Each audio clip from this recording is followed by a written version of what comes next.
Good morning, everyone. We're just going to give everyone a few more minutes to join us here on the webinar today, and we'll get started in just a minute or two after 9 o'clock, so that everyone has a chance to log in and get settled.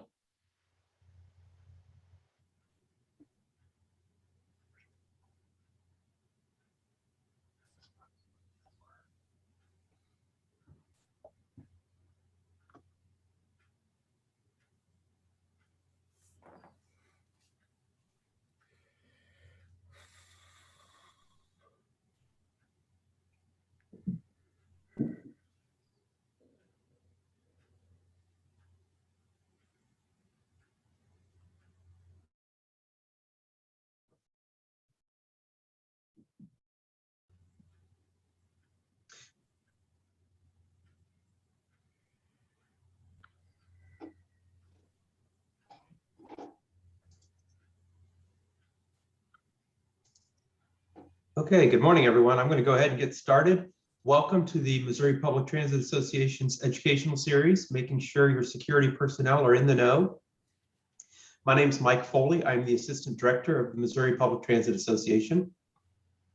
I would like to start off by thanking those MPTA board members who were able to join us on the call this morning. Always glad to see, virtually see those that were able to join. I'd also like to give a special thank you to Oates for their help in putting this event together. Today we have the opportunity to hear from a number of experts in the field and learn more about the Missouri Intelligence Liaison Officer Program. So today we have a field of 3 experts that we're going to hear from. We have John Fields Jr., the Safety Compliance Manager at Oates, Don Hoshrigan, Intelligence Liaison Officer Coordinator from Missouri State Highway Patrol, and Rick Goins, the Protective Security Advisor with the U.S. Department of Homeland Security. We're going to have an opportunity for a Q&A period at the end of the presentation. As we're going through the presentation, if you would all please just add your questions into the chat box. We'll be monitoring that chat box throughout the presentation and go over those questions at the end. At this point, I'm going to go ahead and turn it over to John to kick off today's panel discussion. Thank you, Mike. Welcome, everyone. About 49 years ago, we had a wake-up call in the world. On September 5th, 1972 was, if some of you are around at that time, remember that was when the first terrorist attack that occurred at the Munich Olympics.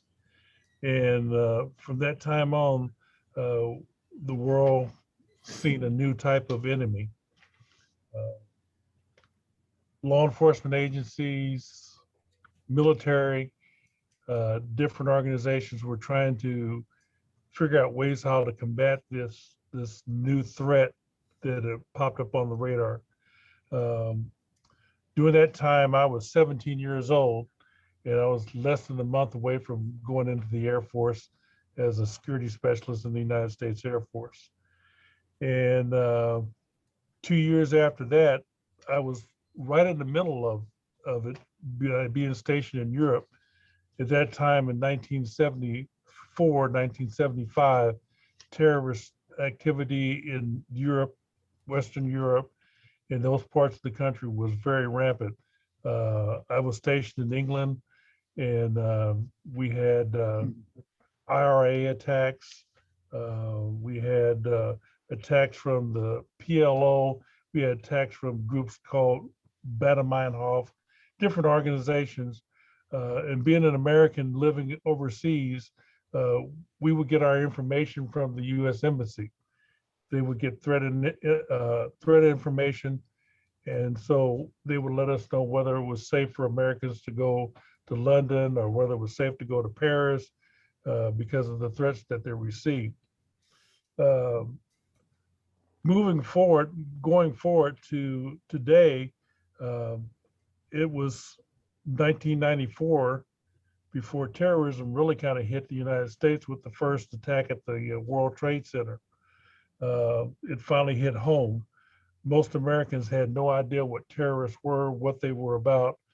And so, again, we're still behind the eight ball trying to figure out how to defeat these guys because they are constantly being ahead of us. So me for myself, after leaving the military, after leaving the civilian law enforcement, you kind of lose track of information of what's going on. Um, as a director of security for the Columbia Mall, um, I got to meet an old friend, didn't realize it. He came to me one day to talk to me about different types of terrorist activity, active shooter, and that was Rick Goins. That was the first time I met Rick back in the early 2007, 2008 period when I was security director at the mall. And it started a relationship with me and him.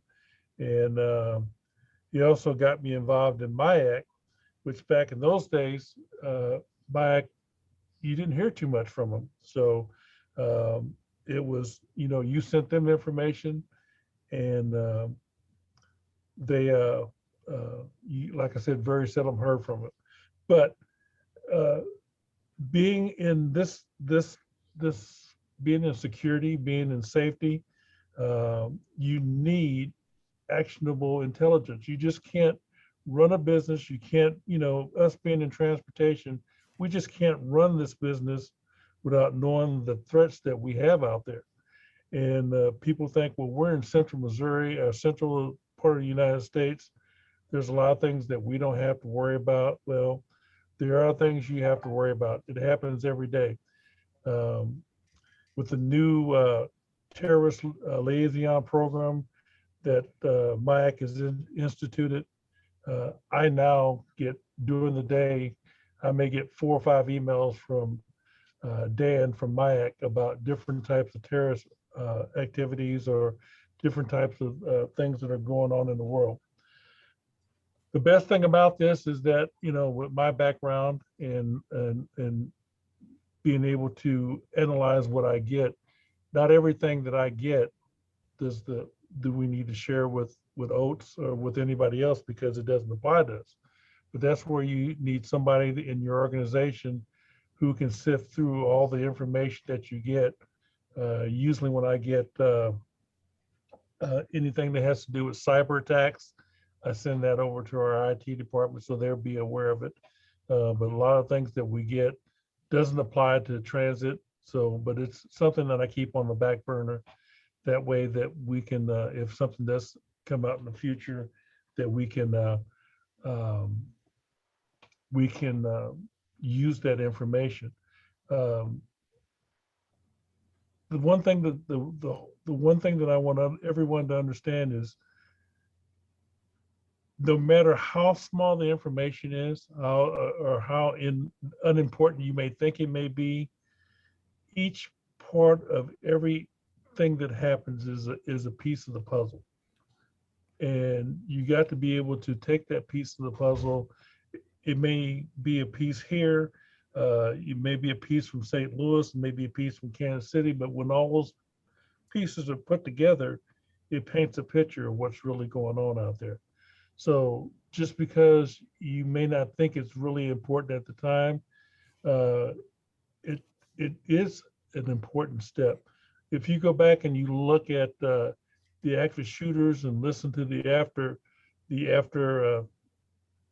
information that happens after the investigation, you'll hear people say that, oh yeah, several months ago he was talking about how he hated work and how he did this, but nobody took that information serious.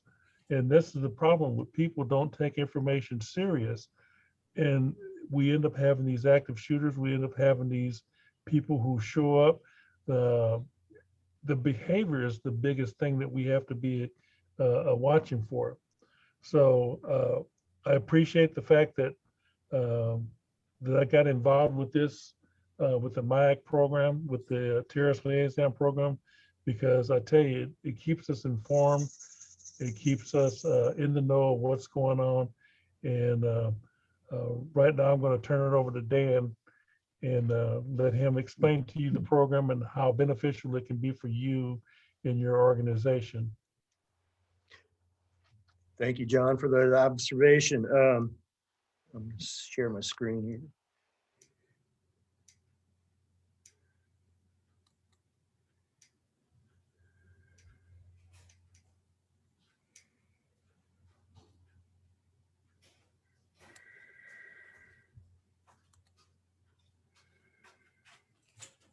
Hey, thank you. How you doing? Good, how are you?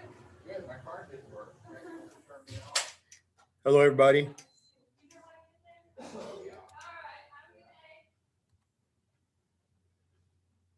Can you all see my slides?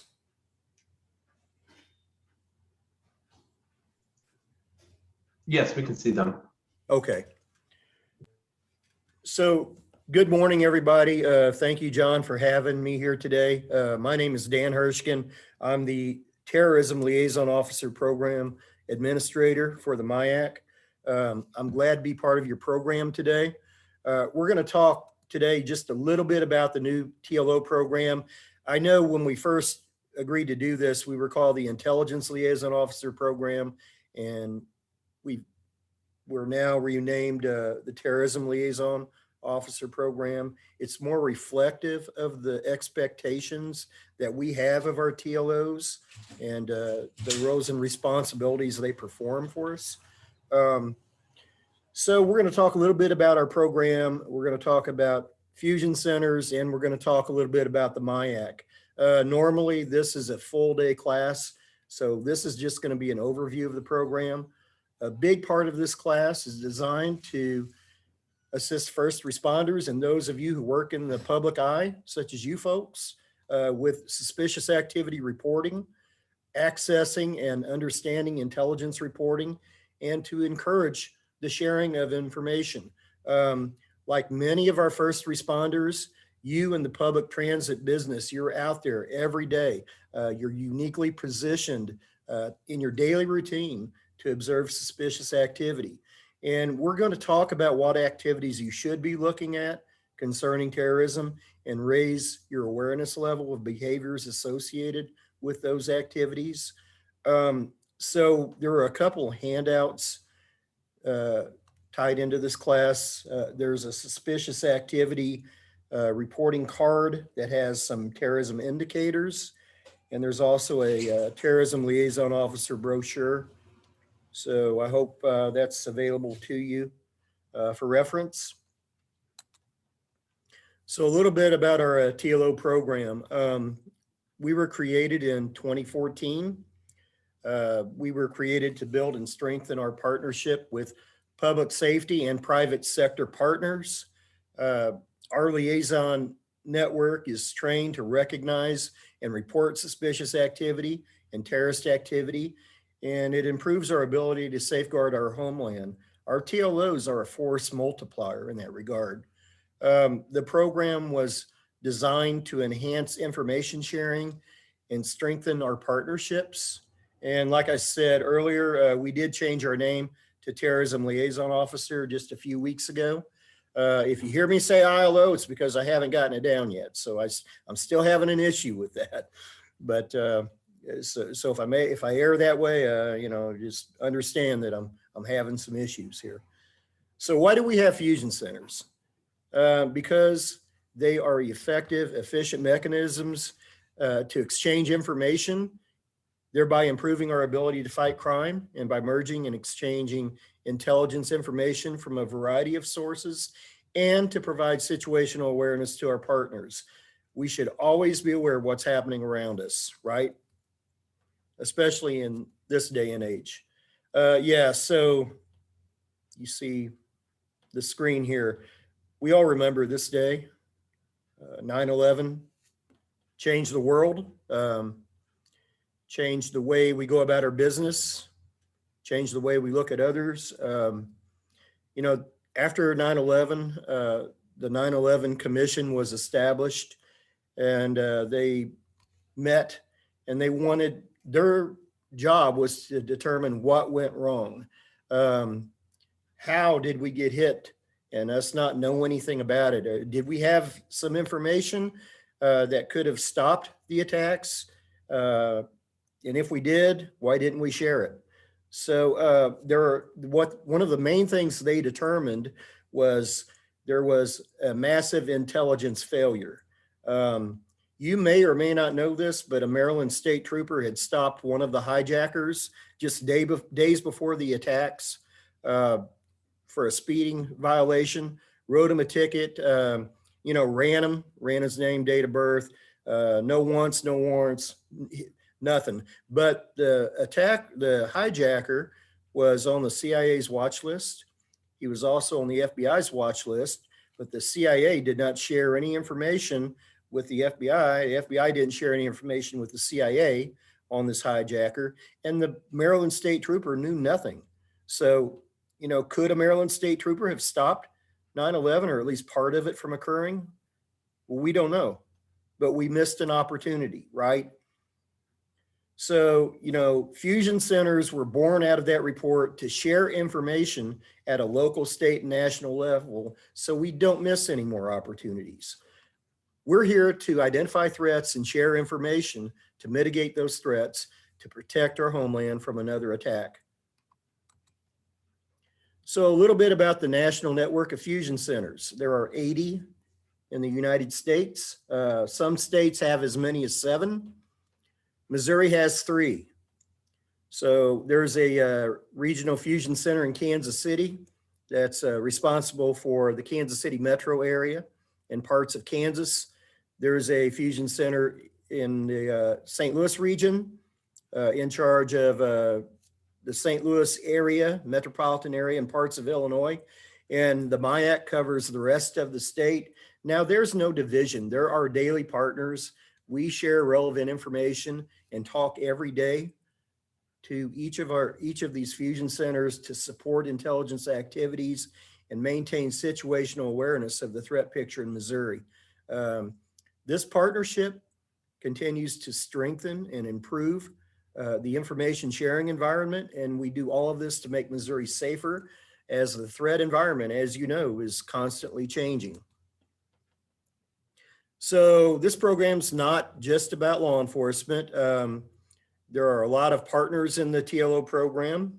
We've got fire department members, we've got emergency management agencies, we've got EMTs and ambulance crews, public health, education, corrections, federal, state, local government partners, private sector partners, and others. So we have a very diverse membership in this program.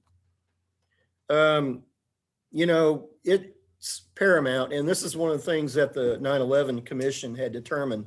Law enforcement can't protect this country alone. We need help. So it's important that the public and the private sectors assist in homeland security. We have to have intelligence from a local perspective, from every discipline at the street level. Intelligence, that's the key to success in the battle against terrorism and major crime. We've got to move on from the past culture of limited information sharing, holding information close to our vest, and we have to talk to each other. We've got to communicate. We've got to participate. That's the impetus of this TLO program. So what is a TLO? So almost every state has a program similar to this. We call ours TLO. Some states call theirs ILO, Intelligence Liaison Officer. Some states call their program Fusion Liaison Officers, but it's basically the same program. A TLO is a person in a public or private agency or a critical infrastructure partner who's taken the 8-hour basic class. It varies at 6 to 8 hours. TLOs are vetted and have to be approved by their supervisor to participate in the program. Our TLOs serve as the point of contact within their agencies.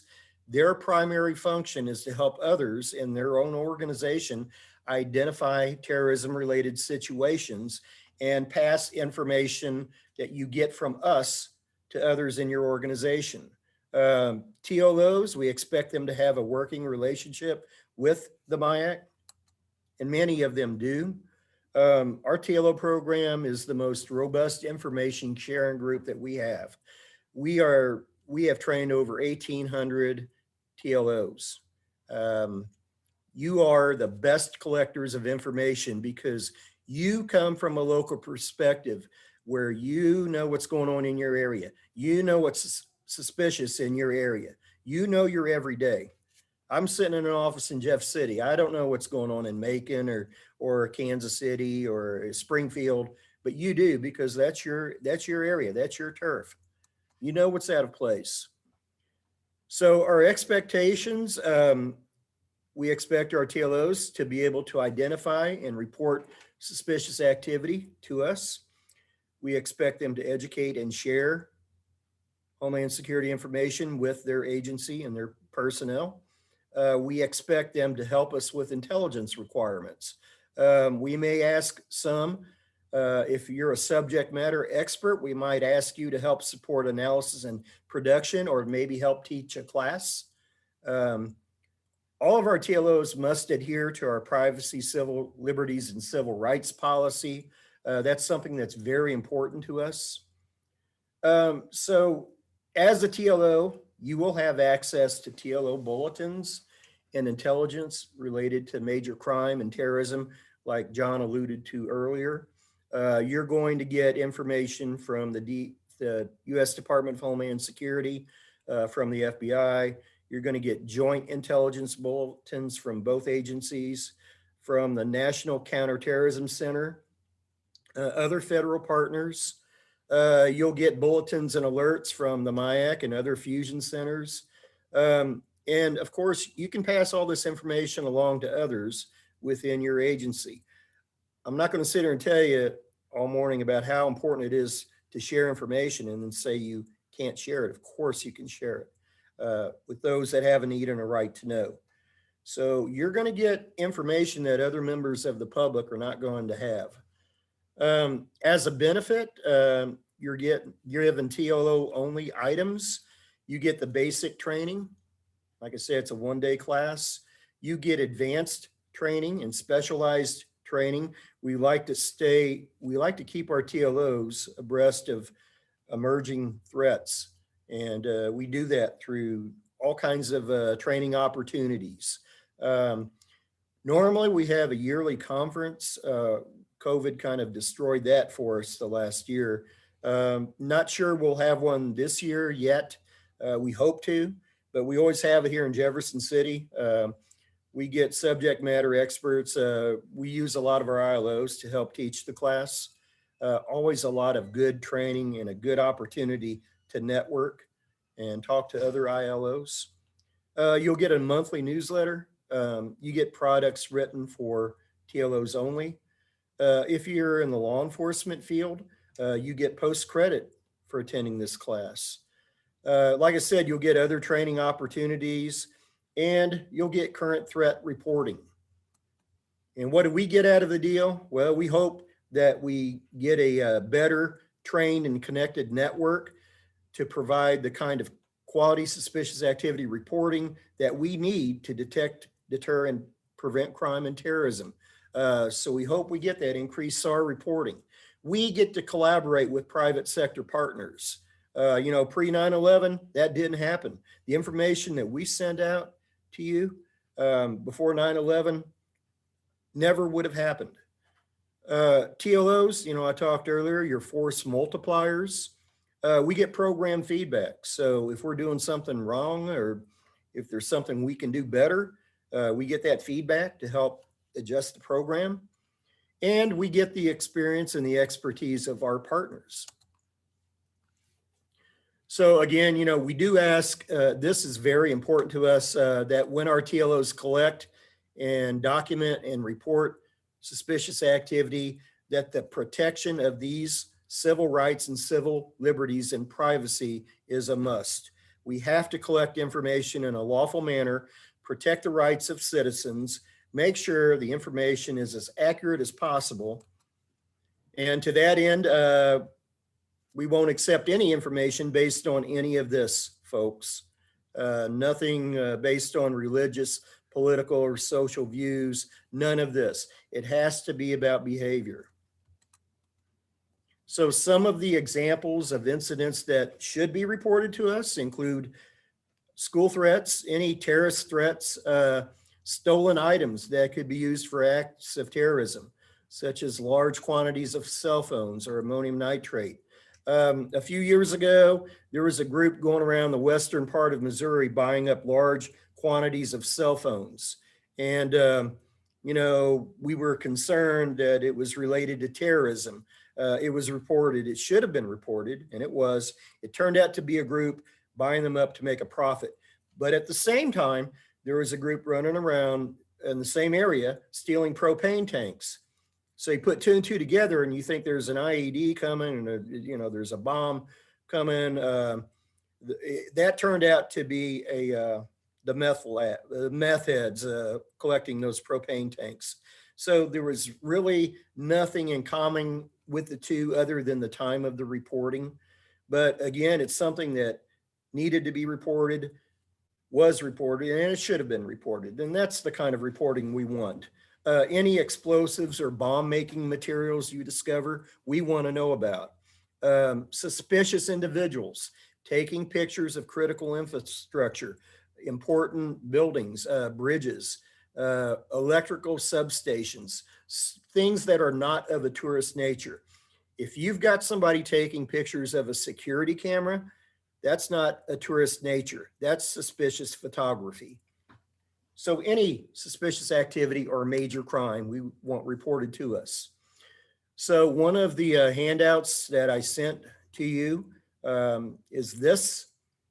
So these are all indicators of criminal activity and potential terrorism nexus activities that we want reported to us. So this was developed by the Nationwide Sharing Initiative. And they didn't just pull these indicators out of their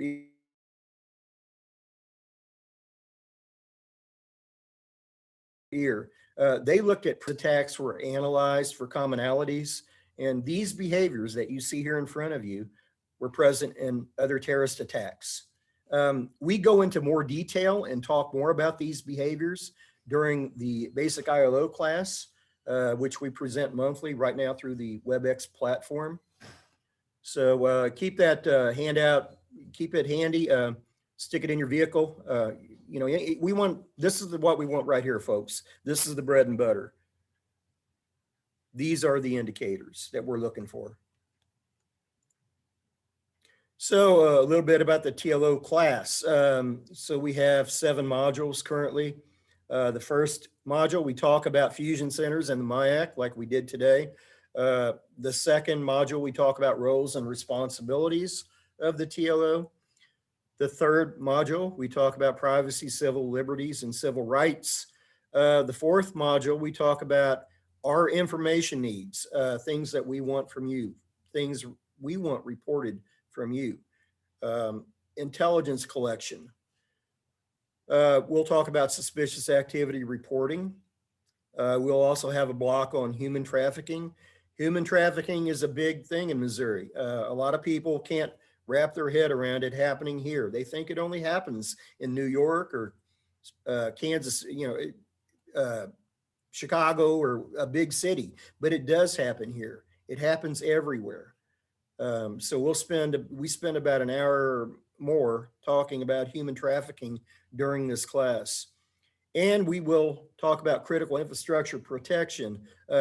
Typically, Ricky, who you're going to hear next, does that block for us, does a great job. So we talk about all these things. And again, you know, this program, we tweak it based on your feedback. So if there's something that we're not addressing that you think we need to address, we will take a look at that. So I want to thank you all. I hope I didn't go over too long here. I want to thank you all for listening in today. If you're interested in taking one of our classes and becoming a terrorism liaison officer, please email your interest to me at this TLO email address. And I will let you know of the next class. Currently, our next class Class is Friday, the 18th, which is next Friday. So, and it is virtual again. So if you're interested in attending, let me know by emailing me at that email address. This is the contact information for our director, Captain Ryan Burkhart, our assistant directors, Lieutenant Scott Lance. Actually, Miss Connie Farrell has retired, just retired last week. So you can scratch that. But again, thank you all for attending. Are there any questions?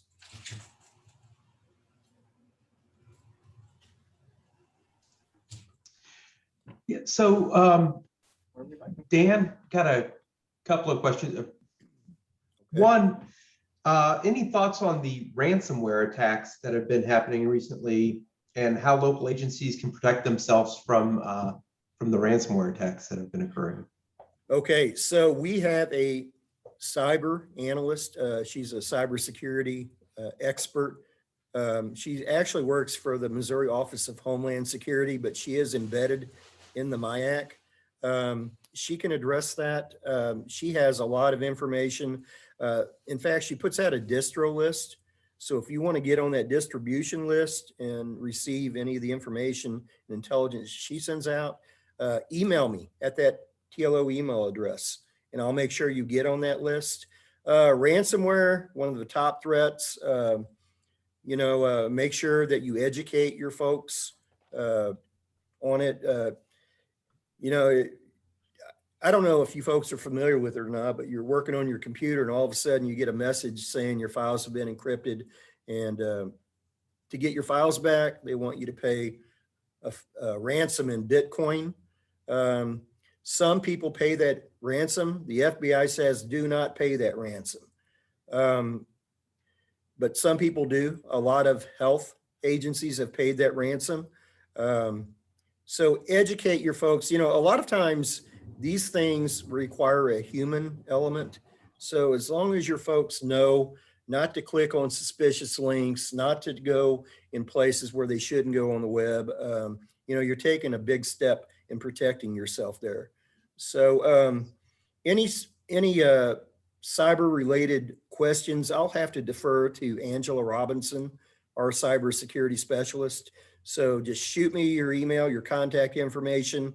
I'll make sure you get on that distro list. And if you have anything more pressing, she can address it for you. Great, thank you. Anybody else?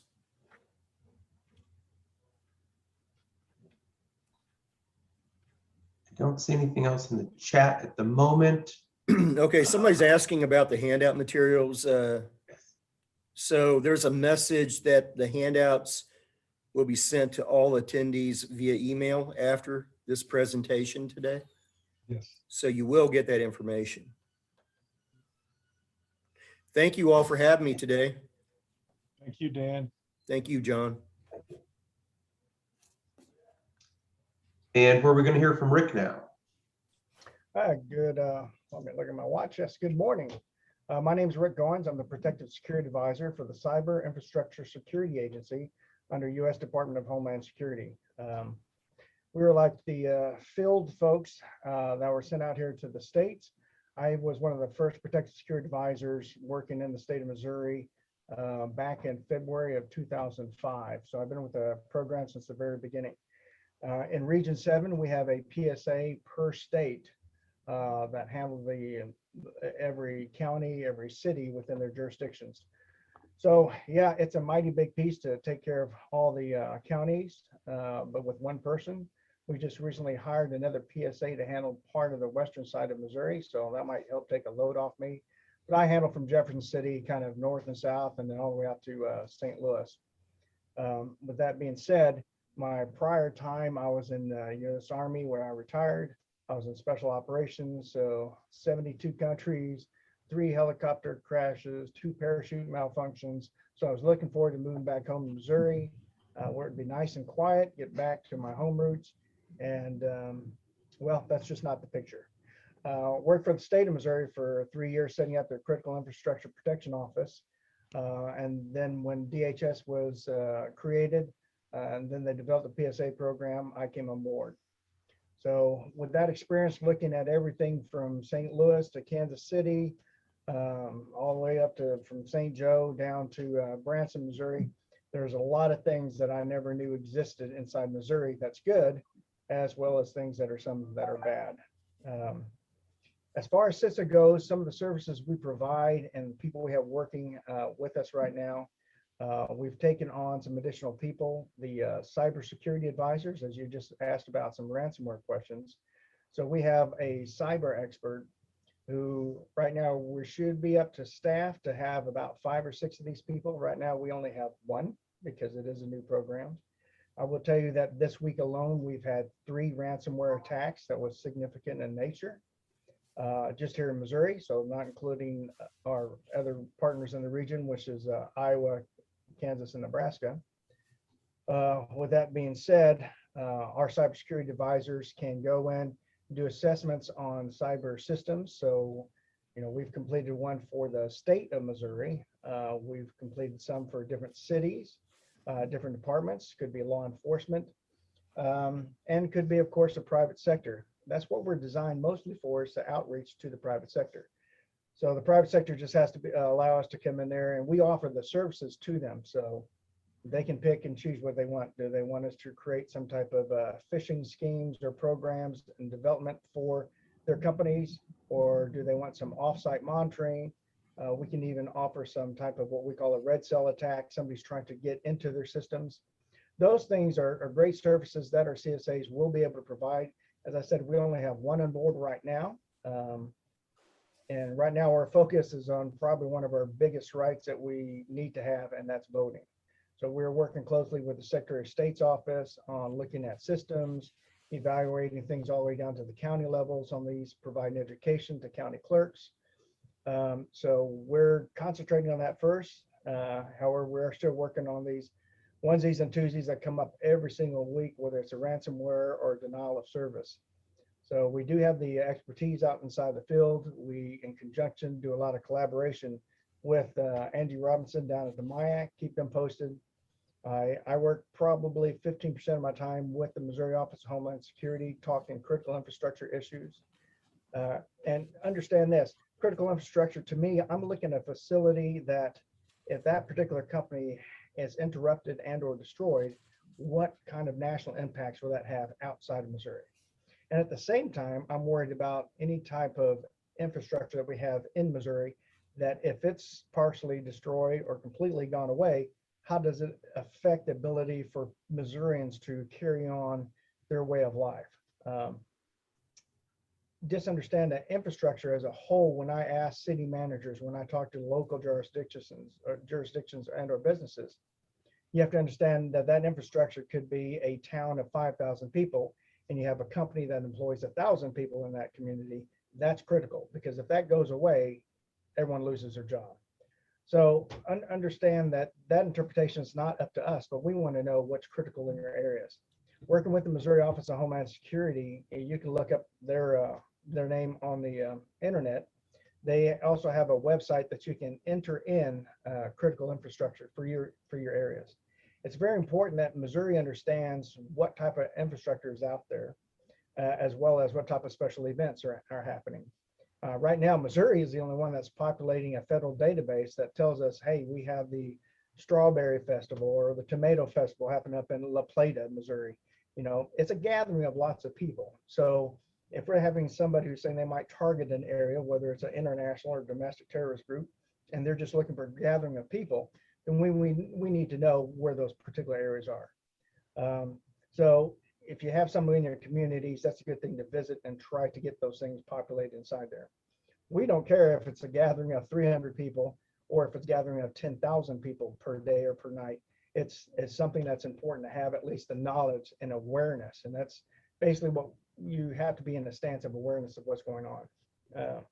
So we have our cyber people out there. We also have some people working in a field office who they develop exercises. So we have exercises that are created in a kit format. So if somebody calls me up and says, hey, I want to have an active shooter exercise, a tabletop exercise at my facility, I can pull one of these things out and we can sit down there and discuss of how you want it to go on. Is it 1 or 2 threats? Is it happening towards vehicles, to your crews, to cargo, all those types of things? And we can develop those, because if you haven't done some type of exercise to say, what would happen if? All right, do your vehicles start exploding? Does somebody take hostages on a bus? Is it as a disgruntled employee? All those types of things we can put inside a tabletop exercise. And this goes for any other business. I want you to take whatever information you're here today and make sure people in the community understand that these things are available for you to use. So we have the exercise development, we have the cyber folks. Underneath our umbrella of the CISA, we also have chemical inspectors. They are regulatory. So they go out and they look at chemical facilities, places of storage of large chemicals that can have a devastating effect in nature. I always call it the methyl ethyl bad stuff. Now, they have to make sure that these companies store these in a proper manner. They don't have too much storage out there. How do they control them? How do they monitor them? And they're regulated facilities. Those facilities that don't have the methyl ethyl kill you stuff, then we go in there, because me as a protective security advisor, I'm non-regulatory. So I can't say after I do a security assessment on facilities saying, hey, it'd be best if you do this and that. This would be a good idea to protect this or that. It's not something you mandatorily have to go out and get a contract for to have that thing built.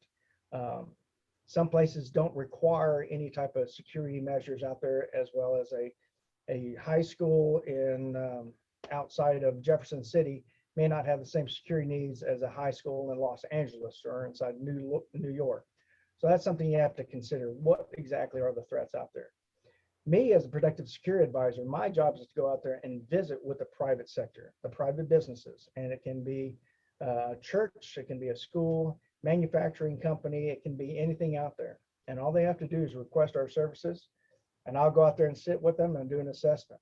I can do one that's very thorough from A to Z. I'm looking at outside, inside, some of your systems. I don't go into your cyber side of the house. That's for our CSAs to do, but I will be concerned with how you store your cyber equipment, what rooms are in, who has accessibility to that cabinet, what kind of background checks do you do? Are they reoccurring? I'll ask those particular questions. So for larger companies, that's probably the best tool for those things. People who have large fleet services and depend a lot on the cyber side of the house may need another type of assessment. So that's where we identify those particular significant areas. To going and doing what we call a safe assessment, and we'll still generate a report for them, but it doesn't take as long. And we're still asking the same types of questions. To just someone calling me up and saying, hey, we'd like to have a security walkthrough. We just put in a system here. We want to know if there's any gaps out there. We'll be more than happy to come inside there and walk through, take a look at what you have, look at your CCTV cameras if you have those, and ask those simple questions there. I get concerned with a lot of places that don't have emergency security plans or emergency action plans. What do you do if this is a bad weather issue? What do you do? Step A, step B. All right, if I lose water here at the facility, it could be something that simple. Do I have my employees coming to work, or do they work from home?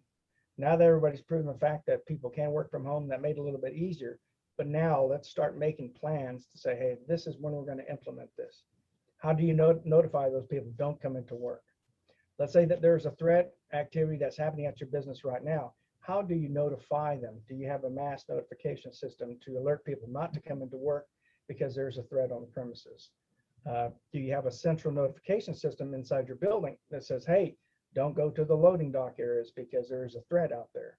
We heard a gunshot here, police are on the way, whatever the case may be. How do you communicate that information?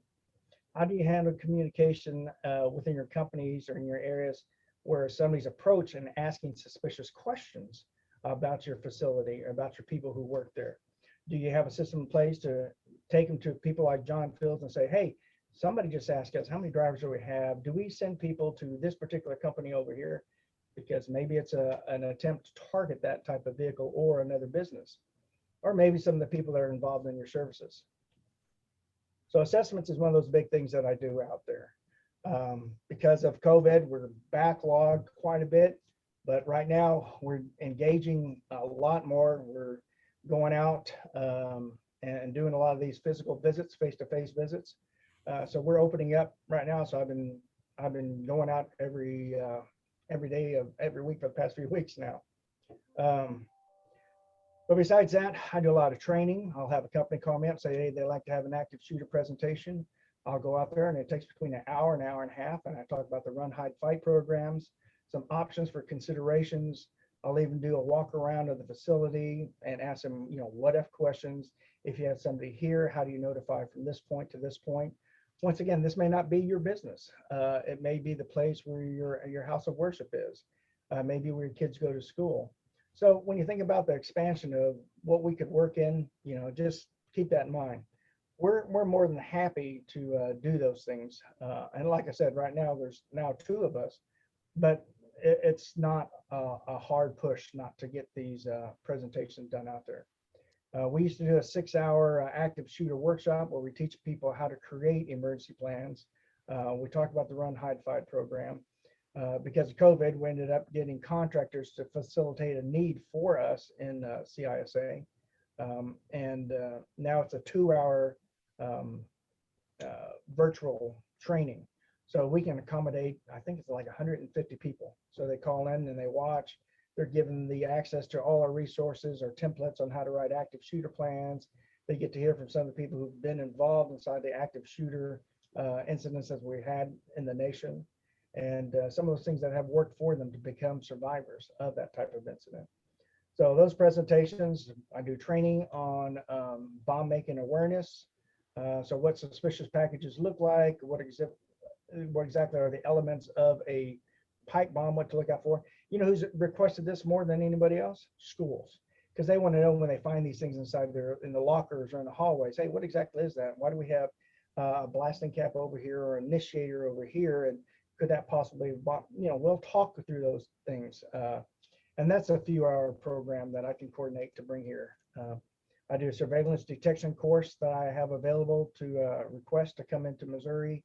A protective measures, if you have lots of buildings that you need to look after, I can have that program done up. And I'll push these out through fusion centers, through sheriff's association, police associations, different groups who may have interest in those. We have some publications on bus safety and security out there that are available, some small pamphlet books. For some of your managers and supervisors out there, we'd like to have you get a GETS card, which is the Government Emergency Telephone Service card. And the GETS card give you a perfect scenario. So there's a shooting at a school. We know that probably every student has a cell phone and everyone's going to be calling 911. When they do that, it's all going to be logging up on the 911. But if there's a student, a teacher, a principal, or somebody out there who has authority and has a GETS card, by utilizing that GETS card, it will put you at the top of the queue of that phone call to 911. It's not going to bump anybody off by any means, but it will take you at the top of the queue because hopefully you'll have great information. Yes, there is a shooter on premises. We're doing this and that instead of talking to somebody who might be hysterical. Somebody who's handling crisis. There's no cost for this GETS card, and I'll provide a slide, some information I'll send to John Fields about it. As Dan said, his course for the terror liaison officers, when we look at a force multiplier, that just means that we have more eyes and ears out there looking for different types of activity, things that pop up that's out of the normal things that are standing out of place. We have so much in Missouri that's going on in every state right now that we have to be aware of, what's happening. We never thought we'd have MS-13, which is a very violent gang here inside the borders of Missouri, and yet a few years ago they show up in Lake of the Ozarks. Well, how do you know? Well, they have tattoos across their foreheads, their throats, but instead of shooting somebody and carjacking them, they're going to shoot them, scoot them over and sit in their blood and drive their car all day long. They're very violent. So knowing that they're inside the state of Missouri in different places, we have an increase of motorcycle gangs inside Missouri. We just have a lot of activity that's happening. We entertained one of our first terrorist acts in the United States, and people are so surprised when I talk about it. It happened in November 1950. I think his name was Telleroso or something like that. But he was going to assassinate President Truman, says Missouri connections. And it was when they were renovating the White House, and I think a Secret Service person was one that was killed. after he shot the person. That was a pair of two people. The other guy is supposed to serve a life sentence in prison. So we've had terrorism that goes back there, and that same particular group is still in existence today in Puerto Rico. Yeah, Puerto Rico. So earlier I said I've been to 72 countries in my military career. I've been in different engagements. And Puerto Rico is the only place doing counter drug things where I was shot. So in my career, I get shot in U.S. territory. So coming back home, Missouri, I think everything's all nice and calm and quiet. There's activity happening all the time. We do have domestic, we do have international terrorism groups. They've closed down a lot of different terrorism support groups. They may not be doing some of the acts, but they're supplying large amounts of monies that support terrorism overseas and probably domestically inside the United States as well. I think we have currently 19 identified hate groups that are operating in the borders of Missouri. So there's several different types out there. And those are only identified because we know that the groups are associated with a certain type of activity that's been documented, whether in court or been reported. So, and they're a wide range of variety of different people. And we're always going to have some type of hater out there of one thing or another. And we do have sex trade, as Dan mentioned. I think we're out of the top 10, we're number 7 in the US. That's pretty disturbing. And if you're able to attend any of Dan's classes, when you hear some of the cases that he talks about, some that are right here in central Missouri, Columbia area, all the way up to St. Louis, it's everywhere. You can't just say it's not my community. You have to be very aware of these things that are going on. Let me ask something when it comes to critical infrastructure. How many, and just to ponder, I know we have different people in line, how many nuclear facilities do we have in Missouri? The usual answer is, oh, we just got one. No, we technically have about 4. So we have a lot of research, and then we have a bordered one with Nebraska. If those things were ever targeted, it would cause a major disruption, complete terror inside the communities. And there's so many ways to create terror that would just shake up the way we like to live in our safe, secure bubble. But we have to understand, just being aware of how you operate your everyday business. When was the last time you looked at the front and back of your car and said, hey, my license plate is there? License plates are being stolen all the time. I have a particular group I work with out south of St. Louis, and their parking lot license plates are stolen from them every single day and used either in other states or used within Missouri. You know, check those things. When you get out of a car, do you look around before you get out of the car? No, we automatically feel safe and complacent. Those types of practices are what we need to do to keep us from being a victim.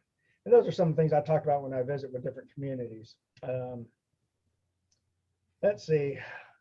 One of the largest things for me to deal with when I look at resiliency, and resiliency is the ability for your company, if you had a problem, if you had a cyber problem, if you had an active threat problem, how long does it take to recover? That's what resiliency is all about. So I look at everything from certain dams breaking, and if they collapse, what happens downstream? What other collateral damage is going to happen? What else do we lose?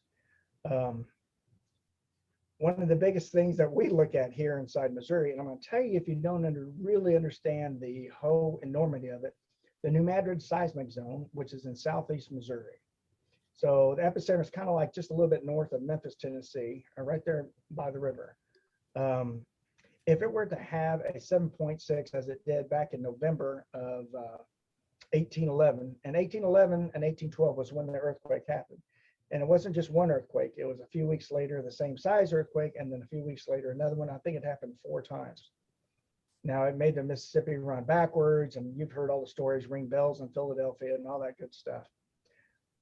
Think about this. If it happens today, it is predicted it will be the worst earthquake in U.S. history, because we did not have highways, we did not have airports, we did not have bridges, we did not have houses, homes, cities, cell towers. All those types of things were not built there inside that particular area. And we're talking about an expanse of a second wave of tertiary damages going all the way up to St. Louis. The whole state is inside, I think, a 3rd or 4th ring of it, all the way out to Kansas City. There's a fault line that sits across from St. Louis called the Wabash, and I think there's another fault line that runs from Poplar Bluff all the way across, possibly to Branson. So how is that going to affect Missouri? What are our plans for that? We have a certain unique structure of our soil that's inside Missouri that's different than California. They have a 7.6 at San Andreas Fault. You know, it could be the size of, if you looked at a regular map, it would be the size of a quarter, but if you did it on the New Madrid scale, it's probably the size of a softball or basketball. It's that much of a difference. So you have to put that inside your emergency planning where you're at. And I understand people are from different areas. The Madrid is going to be one of those things. How's that going to affect you as far as transportation? Who knows? Maybe you'll get a call from the state of Missouri or from your local providers to say, hey, we need evacuation. How can we get this person from point A to point B? All these questions came into play on a tabletop exercise. So transportation is a very important issue. With those little nuances, you know, how do you provide security when you're carrying kids and people? What about people who are getting on who have disabilities? People who want to be on transportation and bring service. What's the difference between a service and a comfort animal? Believe it or not, that was a major question. So who has to provide that? If it's a trailer to carry a Shetland pony or a big boa constrictor? Yes. So all those things people brought to the table, and I was like, really? I am concerned with human life. So that's where I kind of lean to with my addition to the discussion.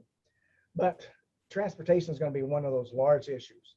And are there going to be roads available for people to get out of there? And then how do you provide fuel for those vehicles? How far can they travel before they have to stop again?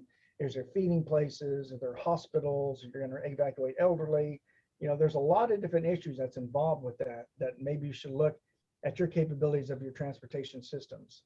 Are they going to be dedicated to one area, or should they be already worked or be in somebody's plan that you can pre-plan already?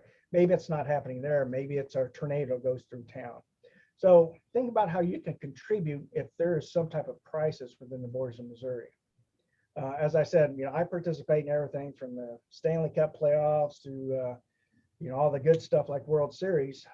I'm there providing those. When we have a VIP visit inside Missouri, if we have any other type of natural disaster, I'm working with SEMA. I'm on the state emergency management floor, working issues, trying to get different national support from somewhere else here inside the area to go down to Joplin to help rebuild a water facility. That's my job as a protective security advisor. But the main emphasis for me is out there working for you, the private sector. And it does. It's as easy as giving me a call. I know John has my information, and I think the organizers have all that other contact stuff.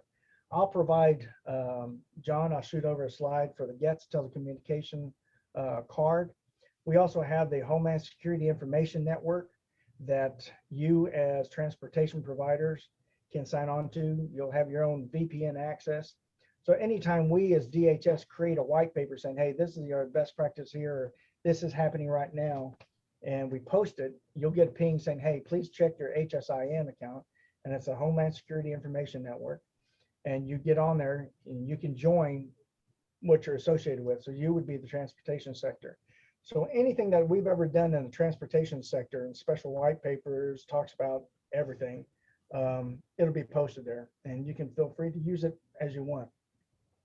To sign on is free, to have it is free. That's one of the reasons why we're here, to make those things that's normally not available to you for you to have and for you to use for your awareness sake. And I think that pretty much covers everything that I have, if there's any questions. Thanks, Rick. Quick question. What is, for people who would be interested in the assessments that you mentioned earlier, coming out, taking a look at their facilities or transit structure, is it best to just email, call?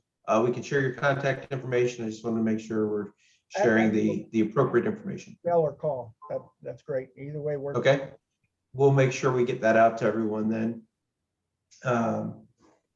I certainly appreciate all your time. I know we're actually hitting 10 o'clock, so we're kind of right at the end. Take a minute to see if we have any other questions from the community.